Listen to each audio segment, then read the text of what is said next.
Conventional child rearing in the wake of the Civil War could be aptly described as spare the rod and spoil the child. Like slaves in the previous era, children were considered property with no more rights than horses or dogs. With luck, they were cared for and loved. Orphaned and raised in devastating poverty, young Mary Ellen Wilson was not so lucky. In a moment, the authors of Out of the Darkness will tell us about one of the most brutal child abuse cases in American history. My guests today are the authors of a book recommended to us by one of our listeners, Liz Finkelstein of Irvington, New York. The book is Out of the Darkness, The Story of Mary Ellen Wilson, and the authors are Eric Shellman and Stephen Lazarus. Eric is a professional writer, the author of several short stories and screenplays and 3 books. Stephen is a medical doctor whose specialty is the care and treatment of abused and neglected children. He is currently affiliated with Children's Hospital here in Omaha, Nebraska. Stephen Lazarus is in our studio today. Eric Shellman joins us by telephone from his home in Southern California. Welcome, gentlemen. Hi, Brian. How are you? Brian. Eric, what is Out of the Darkness about? Out of the Darkness is the story of Mary Ellen Wilson. She was a severely abused child in New York City in the 1870s. She lived in the tenement slums, and her rescue, her eventual rescue, resulted in America's first true child protection agency being formed. Now, while you think that might be enough to support a book about the case, when you take into consideration that it was a missionary named Etta Wheeler who appealed to the Society for the Prevention of Cruelty to Animals to save her, actually the founder himself, Henry Berg, that makes it even more compelling. Well, we want to come back at that Society for the Prevention of Cruelty to Animals connection, but for now, you note in the book that Out of Darkness is based upon a true story, yet it reads very much like a novel, complete with fairly extensive dialogue. To what extent is this book based on the facts? Well, we wanted to tell the dramatic story of Mary Ellen, and we wanted to do that because we knew it would draw the average reader in, and not just historians and those who specialize in child protection. So keep in mind, while certain sections were fictionalized for the purpose of story flow and continuity to tell it in that manner, much of that early dialogue is actually taken from family letters, court testimony from neighbors, and some of the stuff that we did not actually include in the courtroom scenes. So if you break it down, probably 85% fact, maybe 15% fictional filler for story continuity. And that fictional filler is consistent with what you know about the case. Absolutely, and it does not detract or take any of the factual information or lessen that in any way. Okay. How and where did you discover the story of Mary Ellen Wilson? Well, I actually picked up a book called Significa. It was more than 400 facts, curiosities, and amazing but true stories, and that was by Amy and Irving Wallace and David Wolochinsky. I found her case in there, and I immediately found it fascinating, having been rescued by the SPCA, this child, and I looked for a book on her case and could find none, and that alone was amazing to me, so I thought there should be a book. And how did you find Stephen? Well, you know what? I like the way Stephen answers that question. So if you don't mind, I'd like him to tell that part. Eric found me on the internet, actually. He went to different places looking for information on Mary Ellen, and the sources keep pointing them to me. I had done research for many years on the case of Mary Ellen, and everyone Eric turned to came to point to me. And Eric took a stab and sent an email to me, and we're talking about 7 or 8 years ago when email wasn't the way it is now. And we both had Prodigy as our service, and he found me by a wild stab, and the collaboration started back then. Tell us a little bit more about Mary Ellen's life. Well, Mary Ellen's life has several aspects to it. Her early life, when she lived with her mother abandoned her, and she lived in an institution for nearly 2 years. From the institution, she went into her life of abuse, and then after her rescue, she went on to a very productive life. The book is mostly about her years of being abused, and that was just a terrible amount of abuse for a little child to have. But probably one of the most outstanding parts of this case is what happened to her after her rescue, and this is written as an epilogue.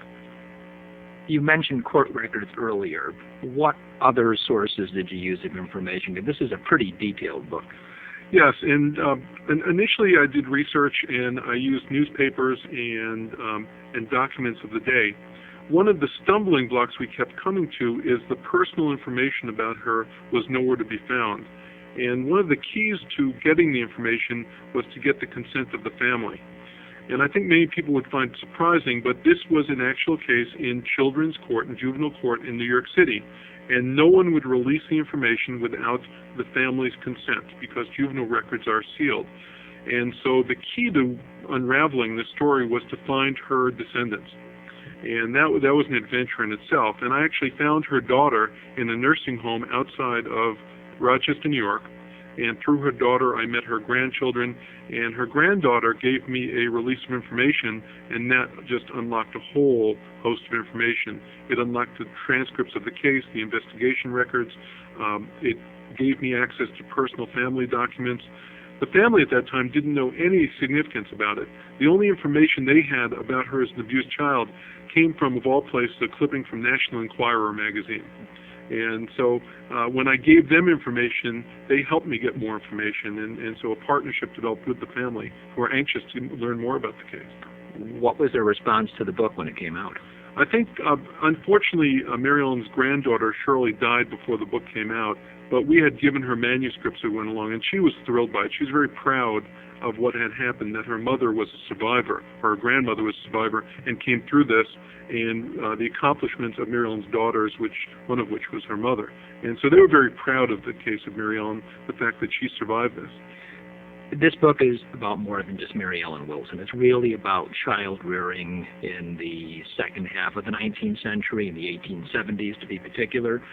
What was the accepted method of child rearing at that time?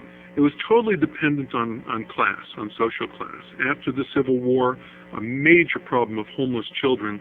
In New York, there were over 20,000 homeless children roaming the streets of New York at that time. And so the poor children on the streets really had no rearing. They were living from hand to mouth.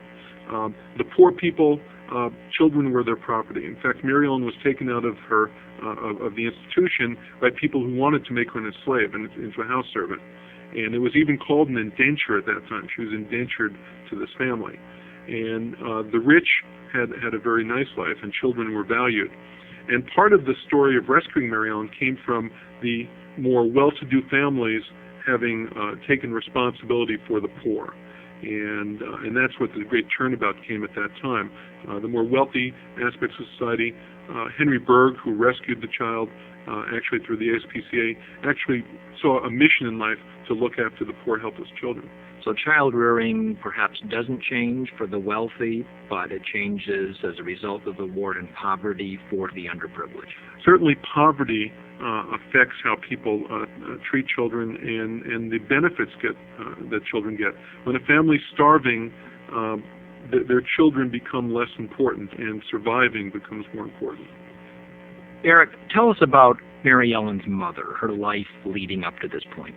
Well, Frances Connor, or Fanny Connor as she was known, she came to America, she immigrated here from England in the 1850s, and she met her husband Thomas Wilson, Mary Ellen's father, at the St. Nicholas Hotel, where she was a laundress, and he was an oyster shucker. So he joined the Fighting 69th Irish Brigade during the Civil War, fighting for the Union Army, and he died in the Civil War. Now, after his death, Fanny put Mary Ellen in the full-time care of a woman named Martha Score, who was basically a baby farmer, or you could call that a full-time babysitter, and that was for $2 a week. And eventually she drifted into alcoholism, as we determined through letters from her family, and she essentially abandoned Mary Ellen, who ended up with the Department of Charities and Corrections. So that's kind of what led up to Mary Ellen's deposit into that situation. Well, one would assume that even in the 1870s, people did not look with favor on child abuse, but could you tell us a little bit more about the attitude or concern with it, or were they as concerned with it then, let's say, as they are today? I think they were more concerned with the privacy, or with with people not becoming involved in their relationship between a parent or guardian and a child. A child was considered property at that time. Quite often, children were put to work in sweatshops, pulling threads, rolling cigars, whatever they might do to help the family earn money. So it was really a situation where if a child was on the streets, as Stephen was talking about, as many were in the post-Civil War era, there were orphanages for them to go in if they weren't overfilled, but there were no means to remove an abused child from a bad situation like Mary